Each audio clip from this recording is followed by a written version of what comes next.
ሰላም ሰላም እንዴት አላችሁ? ውድ የድል ቤት የዩቲዩብ ቻናል ተከታታዮች እንግዲህ ሰምተው የድል ቤት የዩቲዩብ ቻናል ነው። ዛሬ በማራኪ ወግ ሄለን ታደሰ የቀድሞ ጥላሁን ጉግሳ ባለቤት ያደረገችውን ኢንተርቪው አየሁኝና እዛ ኢንተርቪው ላይ ብዙ ማህበራዊ ጉዳዮች ተነስተውበታል። በተለይ አሜሪካን ሀገር ለመምጣት አዲስ ለሆናችሁ ሰዎች በደንብ ብዙ ጥሩ ነገር የምታስተምር እዚህ ሀገር ለቆየን ደግሞ ላልተሻሻልን ሰዎች ራሳችን እንድናሻሽል የሚያስታውሰን ነው።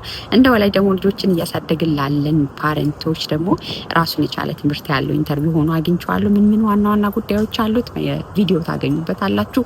ከኔ ጋር ሁኑ። ላይክ ሰብስክራይብ አድርጉ። ወዳችኋለሁ። አብረን እንቆይ። እንግዲህ ሄለን ታደሰን ኢንተርቪው ሳየው እንዳየው ያደረገኝ በማህበራዊ ገጾች ላይ ለምን የድሮ ትዳሯን አነሳች ምናምን የሚሉ ብዙ ትችቶች ሲቀርቡባት አየሁኝና ከዚህ በፊትም የተለያዩ ኢንተርቪዎቿን ሰምቻለሁ። ፐርሰናሊ በተለይ አሜሪካን ሀገር ቆይታ ከዛ በኋላ ወደ ኢትዮጵያም ስለሄደች ኢንስፓየር ታደርገኛለች። እንዴት ጨክና ወጥታ ሄደች፣ ደግሞ 4 ልጆችን ይዛ መጣ ብቻዋን አሳድጋ በጣም ሰክሰስፉል ሆና እንደሄደችም ስለምታወራ በቃ ለኔም ብዙ ነገሮች እንድማርበት ያደርገኝ ስለነበር በደንብ ሰማታለሁ ብዙ ኢንተርቪዋን። ግን ከዚህ ከማራኪ ወግ ጋር ያደረገችው ኢንተርቪው ደግሞ በጣም በጥልቀት ብዙ የህይወት ክፍሎቿን ማናቃቸውን የህይወት ክፍሎቿን እንድናቅ አድርጋ ስላወራችልኝ ብዙ ነገር እንዳቅ አድርጎኛል። በዚህ ኢንተርቪዋ ፐርሰናሊ የእሷን ፐርሰናል ጉዳይ ለማንሳት ሳይሆን ግን ኢንተርቪዎቿ ላይ ግን በጣም አስተውለን ከሰማል ሊጠቅሙን የሚችሉ በጣም ብዙ ጉዳዮች አሉ ብዬ አስባለሁኝ። ለምሳሌ አሜሪካን ሀገር ለመምጣት አዲስ ለሆንን ሰዎች በጣም ትልቅ ነገር ያስተምረናል። ይሄንን ኢንተርቪው ብታዩ ጥሩ ነው ብዬ አስባለሁ። ምክንያቱም አንዳንድ ጊዜ የሞላ ጥሩ ኑሮን ኢትዮጵያ ላይ ነገር ግን በቃ አሜሪካን ሲባል ውጭ ሀገር ሲባል በቃ በጣም የተሻለ ነው፣ ሞር በጣም ምቾት አለው ካለን ኑሮ የተሻለ ነው ብለን ስለምናስብ በጥልቀት በደንብ ነገሮችን መርምረን ስለማናይ እዚያ ያለውን ነገር ፍርስርስ አድርገን እዚህ ኑሮን እንደ አዲስ እንጀምራለን እና ያ ደግሞ ቀላል ዋጋ ያስከፍለንም። በተለይ ቤተሰብ ልጆች ይዘን ለምንመጣ ኦፍኮርስ ኦፖርቹኒቲዎች አሉት፣ ጥሩ ሀገር ነው። ግን ስንመጣ ማወቅ ያለብን መዘጋጀት ያለብን ማስተካከል ያለብን ቅድመ ሁኔታዎች እዛ ሀገርም ደግሞ ያለንን ነገር የምናፈርስበት መንገድም በጣም በብልሃት ሊሆን ይገባል እንጂ በአንዴ ፍርስርስርስ አድርገን በቃ አሜሪካን ሄድን ብለን የምንመጣበት አይደለም። እዚህም በጣም ብዙ የራሱ የሆነ ስትራግል ያለበት አዲስ ነገር ያለበት አዲስ ኑሮ ያለበት በጣም ከባድ ቻሌንጅ ያለበት ሀገር ነው እና እንግዲህ እሷ ስታወራ እንደሰማችሁ 4 ልጆች ነበሯት፣ ከአንድ 2 ቤት የነበራት እንግዲህ ኢኮኖሚካሊ ስቴብል የሆነ እንግዲህ አክትረስ ናት፣ ዳይሬክተር ናት፣ በጣም የምትታወቅ ናት፣ ታዋቂ ሰው ባለቤትም ናት። ጥሩ ኑሮ የሚባል ኑሮ የምትኖር ሴት የነበረች ግን 4 ልጆቿን ይዛ ለልጆቿ የተሻለ ኦፖርቹኒቲ አለው ብላ መጣች። ኤክስፔክት ያደረገችውና የጠበቃት ላይፍ ግን አንድ አልሆነላትም። ሆምለስ ለመሆን ተገዳለች። ልጆቿን ራሷ ቴክ ኬር እንዳሰበችው ማድረግ አልቻለችም። ልጆች ማድረስ ማምጣት ቴክ ኬር ማድረግ አገር በጣም ብዙ ዲማንድ የሚያደርገው ነገር አለ። ያንን ማድረግ አልቻለችም። ብቻዋን ናት። ኢኮኖሚካሊ መብራት እስኪቆረጥባት ድረስ እንግዲህ ኢማጂን $150 መብራት መክፈል አቅቷት ማለት ነው። እንግዲህ ለዚህ እስኪቆረጥባት ደረጃ ድረስ ደርሳለች እና ይሄን ሁሉ የህይወት ዝቅታን ያየችው እንግዲህ የተሻለ ነው ብላ ባሰበችበት ሀገር ነው እና ለምን አደረገች አይደለም በመምጣቷም የተሻለ ነገር አላገኘችም ልላችሁ አይደለም። ያ የእሷ የህይወት ኢቫሉዌሽን ነው። ግን ደግሞ ከነበረችበት ከፍታ ላይ በጣም ዝቅ ብላ ወርዳ እንድትኖር ግን አድርጓታል። ይሄ ምንም የሚካር ነገር አይደለም። በጣም ብዙ ያለቀሰችበት ሌሊቶች እንዳሉ ስታወራ ነበረ። ልጆቿን አዳሪ ትምህርት ቤት አስገብታ ለእረፍት ክሪስማስ ቤቷ ሲመጡ ቤት እንኳን ያልነበራት ሴት ደግሞ ቤት ደግሞ እዛ ጸጉር ቤት ከሰው ቤት አግኝታ ደግሞ ፍራሽ የምታስተኛበት ሶፋ እንኳን የሌላት ሴት እስከሆነ እንደደረሰች አወራታለች። ይሄ ውሸት አይደለም። ለምንድነው ውሸት አይደለም የምላችሁ? ብዙ እዚህ ሀገር ዝግጁ ሆነን ካልመጣን ልጆች ይዘን ስንመጣ ቤተሰብ ይዘን ስንመጣ በጣም ብዙ ሰው የሚገጥመው እንደ አዲስ ስንኖርና ስለዚህ በተለይ አዲስ ሆናችሁ እዚህ ሀገር ለመምጣት የምታስቡ ሰዎች በቃ ኤክስፔክቴሽናችሁን እንድታስተካክሉ ህይወትን ብላችሁ ከዜሮ እንደምትጀምሩ አሜሪካ ምድር እንደሆነ የራሱ የሆኑ ፈተናዎች እንዳሉት ስትራግሎች እንዳሉት ያንን ግን በጽናት ደግሞ ከተወጣ መውጣት እንደሚቻል ከሷ ኢንተርቪው መማር እንችላለንና ስለዚህ ለኔ ይሄ ነገር ቀርቶልኛል።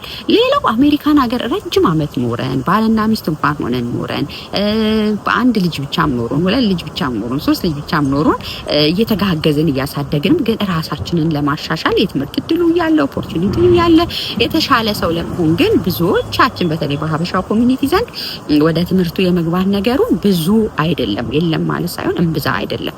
ግን እሷ ጋር ከእሷ ኢንተርቪው ከእሷ ህይወት እንድማር ያደረገኝ ነገር ምንድነው?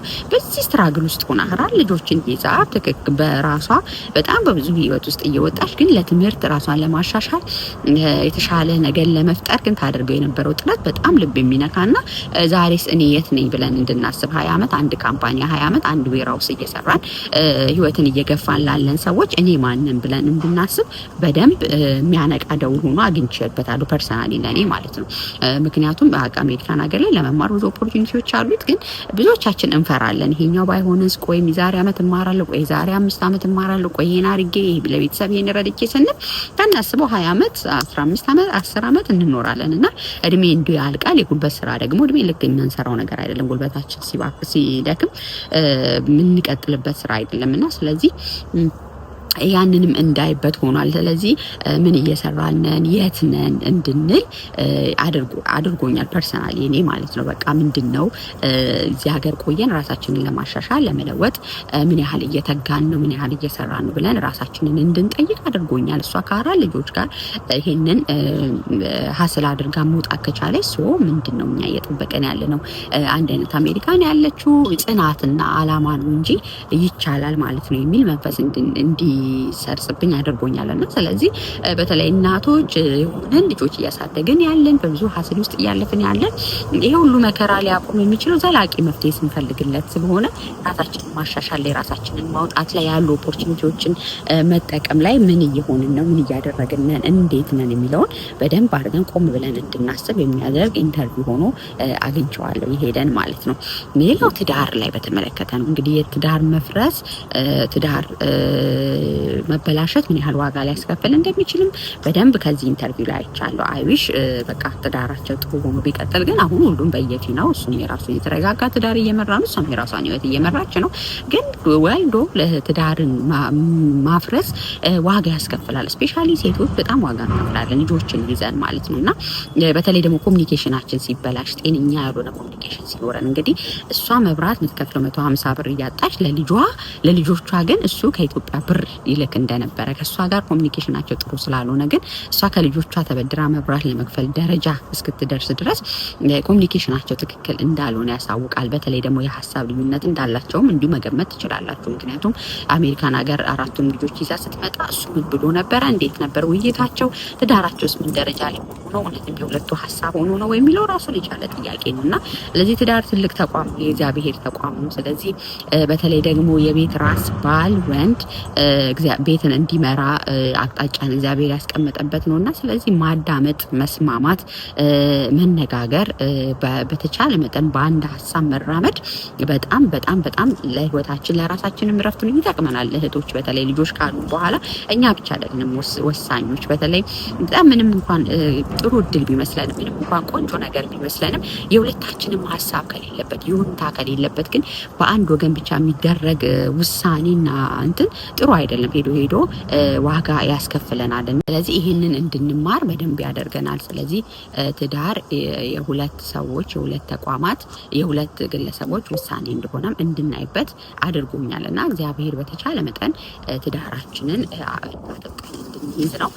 ግን በጣም ደግሞ ያደነኩላት ፓርት በጣም ከኢንተርቪዋ ኦልሬዲ ትዳራቸው ፈርሷል። ብዙ ኢንተርቪዎች ላይም ቀርባ አውርታለች። ኦልሬዲ እሱም የራሱን ይወት ጀምሯል። በክፉ ብዙ ስታነሳው አልሰማሁም።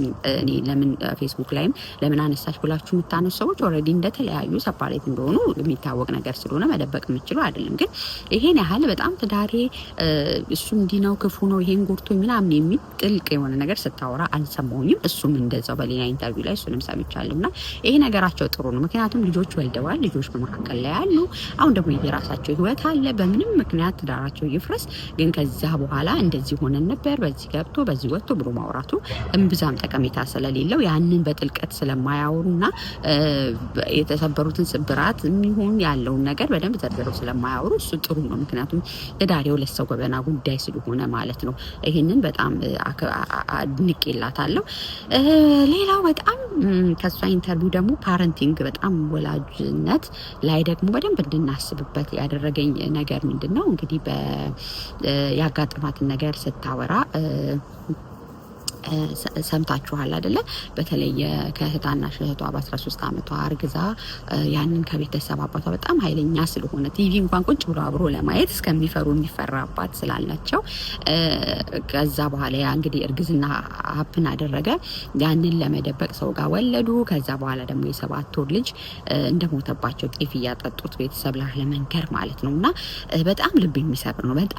በጣም ማለት በቃ ኃይለኛ መሆን፣ በጣም ኮንሰርቫቲቭ መሆን፣ በጣም ለልጆቻችን ኮስታራ መሆን ምን ያህል ዋጋ እንደሚያስከፍል ልጆቻችንንም ከጥፋት አንታደጋቸውም። እንደገና ደግሞ ሌላ ጥፋት ሌላ ክስተት እንዲከሰት ነው። በቃ ነገሩን ከምንም አላዳናቸውም። አሁን አንዳንዴ ይሄ ብዙ ጊዜ አፕን የሚያደርግ የኢትዮጵያውያን ታሪክ ነው። እሷ እንግዲህ አደባባይ ወጥታ ስላወራች ነው እንጂ የኃይለኛ ቤተሰብ ልጆች አይታችሁ ከሆነ በጣም ኮንሰርቫቲቭ ወላጆች ያሏቸው ልጆች እንደሚታሰበው ግባቸውን ሲመቱን አይቼ አላቅም። በቃ በድብቅ ለነሱ ክብር ሲባል ጥፋታቸው በይፋ አይወጣም። መተው ይሄን አጥፍተናል፣ እንዲያርገናል፣ እንዲወድቀናል ብለው አይናገሩም። ግን በድብቅ ብቻቸውን ህይወታቸውን ሀስል ያደርጋሉ። ራሳቸው ሲያስወርዱ የሞቱ ብዙ ሰዎች እናውቃለን። እንደዚህ አይነት ልጆች ከወለዱ በኋላ የሞቱባቸው ብዙ ሰዎች እናውቃለን። ሜሬጅ ጤነኛ ትዳር መመስረት ሲያቀታቸው በሪሌሽንሽፕ ውስጥ ሲሰነካከሉ እንኳን መተው ለወላጆቻቸው ይሄ ገጥሞኛል ማለት ስለማይችሉ ያንን እንደገና ማረም ሳይችሉ ሲቀሩ እናውቃለን። እና በጣም እንደ ወላጅ በተለይ እንግዲህ ኢትዮጵያውያን ስለሆንን በተለይ በእርግጥ ዘመኑን ተሻሽሏል።